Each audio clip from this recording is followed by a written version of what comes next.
Hi,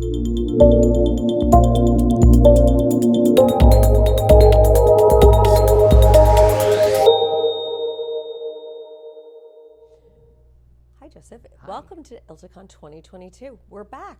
We are back. It's a little surreal. 3,000 plus people on site, the largest exhibitor booth and really exhibit hall that we've ever had. And to top that off, pretty much half of our attendees are first timers. Wow. It's a really interesting market to come back into. And you guys have a really awesome booth. Where are you? We're at booth 213. And tell me a little bit about the booth because it is pretty cool looking. Well, thank you very much. We've gotten a lot of positive feedback on it. So for Immediation's first appearance at ILTACON, the thought was ILTACON is largely populated by folks who are chief information officers, chief technology officers, part of the IT team. What do they value? What do they really care about? And the answer was security. So what embodies security more than a bank vault? So we built a three-dimensional bank vault, and when you walk into the vault, because that's where you have your meeting, right? You see the safety deposit boxes, but you also see client files, because for the CIO, it's about keeping firm and client data safe and secure, but still accessible. I enjoy the gentle nod to maybe a bank heist idea too. I was just thinking in coming in and stealing everything out of it. Well, that's why the vault door's open. But you would get locked inside. Tell me a little bit about Immediation because some of our viewers may not have heard of you guys. It's entirely possible. Immediation has been up and running in Australia and Australasia, really, Australia, New Zealand, and certain parts of Asia for about 5 years, and it is an online dispute resolution ecosystem. What that means is if you're doing negotiation, mediation, arbitration, or litigation, so that's courts, law firms, mediators, etc., what we offer is an entire end-to-end online workflow that can help everyone designed around the neutral so that it gives greater access, speed to resolution, and then data and analytics on the back end. We were talking a little bit before we started to roll camera that content has always been king. I think data might be creeping up there. How do you feel about data in the workflow that you guys are producing? The most fascinating thing about data is, yes, content is king, and I believe, as we said, data is probably prince, and it's just not king yet because they haven't determined what to do with it. Exactly. So there's a lot of data swimming around. How do you parse through it? What questions do you want your data to answer? And so what we've done is structure our platform so that the answers are there. And whatever pre-configured reports you're looking for or information you need is available when you've completed the workflow and gone through the process. Now, if you've done it, call it 50 times, 100 times, you now know how many lawyers it took to make this happen, how much time did we need to invest. Matters like this normally result in an award of, or a determination of X amount in whatever case it may be. Sure. When you have that kind of data, you can then take it to the front end and use it as a criteria screen to vet the matters that come to you and know which ones have a higher probability of success, which ones have a higher return on investment. You've taken the risk out of data management to a certain extent. We've empowered risk assessment with data. Okay. Talk to me just a little bit about that first time passerby for ILTACON, or really anyone who's in a workflow quandary that they can't quite solve. What question would you like them to ask you? I love that you asked me that question because the question I would like them to ask is actually the question they're asking us. And it's really for two reasons. One, the design of the booth. Oh my God, it's a vault. What do you guys do? Or what is Immediation? What do you do? I always answer the question with a question. Does your firm do litigation? 90% of the time the answer is yes. Oh, well then we've got something for you. Immediation itself, because we serve arbitration, mediation, negotiation, and even corporations, really. I joke that it's anything you shun: corporation, negotiation, litigation, arbitration, mediation. If a firm has a litigation team, the CIO and the IT team are very interested in offering the litigation team, the PGL and the litigation support team, any kind of technology that could assist them. Because let's face it, the litigation team is the last to get the technological candy. Absolutely. The marketing team, the business development team, those guys are the first to get the CRM systems, and they're really cool tech stuff, right? I mean, but the poor litigation team is like, stuck doing the opening the file and, it's... We don't give them typewriters anymore, come on. We don't give them typewriters, but it makes them feel that way, right? Certainly. So when you have something that's bespoke to them, that was built by a lawyer and a litigator, as opposed to a technology company trying to understand the nuances of law, someone who said, wait a minute, I can actually build a process that respects the rule of law, that's built around the canons and the tenets and the nuances that we have to have, and that actually speeds the process, guards the process, and then delivers the process, right, in a better, faster, easier way. All we're doing is digitizing the workflow that the PGL and the litigation team already do.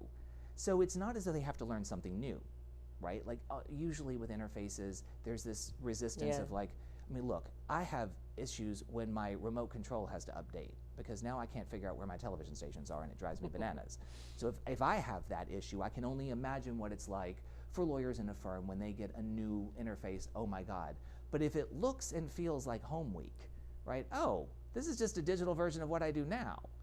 And the thing that the CIOs and the IT teams here have really responded to, outside of the data quotient, is in a post-Alex Jones world, our system takes up to 12 different user interfaces and apps and streamlines them into one easy interface. So you might have a vetting process for a matter that comes in. Then you're going to use something like an email system like Outlook to reach out to people. You're probably going to share files with either your team or the opposing team in a Dropbox or a share file format or something like that. You might end up needing to find subject matter experts or witnesses or brief people, so you're going to use a system for that. You're going to use a digital hearing platform like a Zoom or a Teams, and while you're using them, you may be WhatsApping your team saying, we need a breakout session, let's ask for one, because your GC has told you don't put anything on the screen in Zoom, that right? WhatsApp is because you don't know where the dots and dashes are, and that's not safe. And we know this from Novak Djokovic's trial and porn streaming in the middle of it, right? So you have all of these apps you're going through. You might even have a way to get the settlement agreement to both sides so that they can negotiate on it and sign it, and then you have to store it, and it's got to go back into your document management system. And then you're going to track your time. So we've looked at about 12 different interfaces that a legal team might go through just for one matter. We've folded all of that into one seamless interface and dashboard. So all of those things can be taken care of through one portal that always asks you, are you sure you want to share this with this person? Is this the item you want to go through? So it's got role-based access. Only the people who are allowed to see what they are meant to see can see that, right?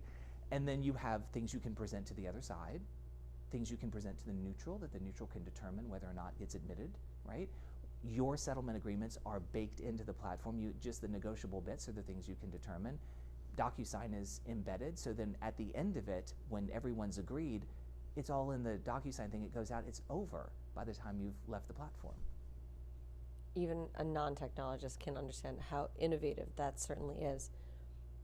If this is your current state, and you guys have only been in the US market for just a few months. Correct, it's been about a year now that we've come in, but keep in mind, with 5 years of serving the family court, federal court, and state court in Australia and New Zealand and working with law firms there, we did have a bit of a runway beneath us. Yes. And one of the things that seems to impress the arbitration community and some in the litigation community, we were just born. It was January 2020. We were brand spanking new, like we were just out there. You were ready to go. The Vienna Moot called us and said, we want to do our first ever online Vienna Moot. And our founder, Laura Keeley, was friends with the person who was running the Vienna Moot.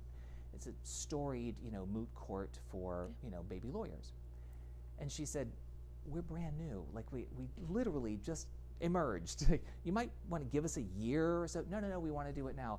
Well, maybe we don't do all of them, we do some of them. So they kept pushing back and saying, no, we want to do the whole thing. And she gulped hard and said, okay. It was a baptism by fire. It was 500 moot court trials in 5 days. And of course, we were brand spanking new, so everything that could go wrong went wrong, right? We had crashes, we had issues, but we were right, brand spanking new. We still had a 98% completion rate. Now, all of those trips and falls in that situation made us that much stronger and that much better, so that we now knew we could capacitate that many cases at the same time on this platform, military-grade security. And when we say something is gone, actually the Victorian court asked us to go back and find something that we had deleted from 3 months before. We were delighted to find we couldn't get it. Immediation has only been in the U.S. market for a few months, but you've been other jurisdictions in Australia for more than 5 years. Yes. It's a long buildup as we continue through the pandemic. Nobody wanted to be there. But now that we're here, we've moved so quickly. And you guys are moving at an enormously quick rate. Can I get an idea what a runway in maybe 3 years would look like? Absolutely. I think that by 2025, one of the things the pandemic has taught us is we know that things can be done using technology, right? Yeah. Now the question is, how do we optimize that? And how do we optimize it for legal? Let's face it, the legal industry had to pick up the tools around it in order for business continuity, right? So they picked up some tools that were not bespoke for legal because they had to continue doing their work and serving their clients. And that's great. The problem is that some of those tools, right, come with a caution. You need to use them with real caution because they weren't built for the subtle nuances of practicing law. Sure. So when we talk about bespoke legal technology, we're talking about not technology that's retrofitted into legal, that also serves, healthcare and enterprise and things like that, but technology that actually understands the canon, the ethics, the ABA rules, the international jurisdiction, those kinds of elements. We're working with a very large partner, a global partner, who said, you have this wonderful opportunity, right? We can fold it into ours, but on our system, everyone gets to see everything because everyone's on the same team. Why can't that happen on your platform? And now, mind you, they're not a legal platform, so we had to explain to them, in the process of a litigation or an arbitration, you have two sides, and they each have their own sets of evidence and documents. They don't all share with everyone. There needs to be a line of demarcation, and they were sort of scratching their heads because fundamentally that's not how they're set up. Sure. So the aha moment is when you're fundamentally set up under the foundation of law, your end result looks and feels differently to lawyers. I love every part of this. This has been an absolutely enjoyable conversation, Joseph. Thank you so much for joining us.